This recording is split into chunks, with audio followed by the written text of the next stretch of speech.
Sir మచిలీపట్నంలో ఏదో జరిగినట్టుంది, ఏదో న్యూస్ కూడా వింటున్నారు. ఏం జరిగింది సార్?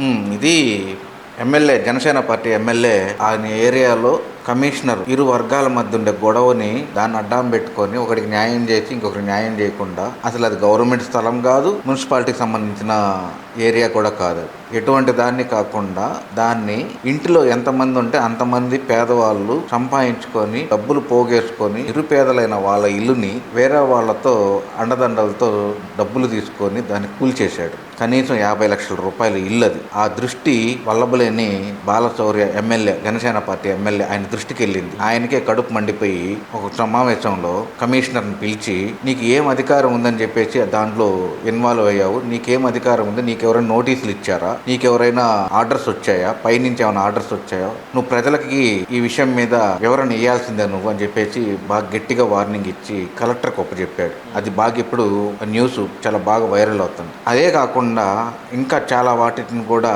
అనవసరమైన వాటితో అడ్డం పెట్టుకొని కొంతమంది మున్సిపల్ అధికారులు కూల్చడం మొదలు పెడుతున్నారు. అంటే ఇది ప్రభుత్వానికి కూడా ఒక రకంగా చెడ్డ పేరు తెచ్చే ఆలోచనలో ఉందని చెప్పి బయట వినికిడి కూడా ఎక్కువగా వినిపిస్తూ ఉంది. పొద్దున నేను ఒక టీ షాప్లో కూర్చుంటే రూమర్లు ఎలా వస్తున్నాయంటే అంత భయంకరమైన రూమర్లు వస్తున్నాయి. ఈసారి కూడా కూటమి ప్రభుత్వం వస్తుందా రాదా, ఇలా చేస్తే కూటమి ప్రభుత్వం ఎట్లా వస్తుంది అనే కొంతమంది నాయకులుగా ఉండేవాళ్ళు మాట్లాడుకుంటుంటే చెవులారా విన్నాను నేను. అదే సంబంధించింది ఇప్పుడు నేను ఆ న్యూస్ చూస్తుంటే కూడా ఇది నిజం అనిపిస్తూ ఉంది. ఇంత బాగా అతను వివరణ అడుగుతూ ఉంటే అసలు ఏ సంబంధం లేని మున్సిపల్ అధికారులకి ఇది చేయడం న్యాయం కాదు. ఇది ఎందుకు చేశాడు ఒకసారి నువ్వు కూడా విన్నావంటే దాన్ని పూర్తిగా వివరణ తెలుస్తుంది కూడా. ఇప్పుడు పోలీసుల వాళ్ళకి ఎవరు రాశారు లెటర్? మీరు రాశారా?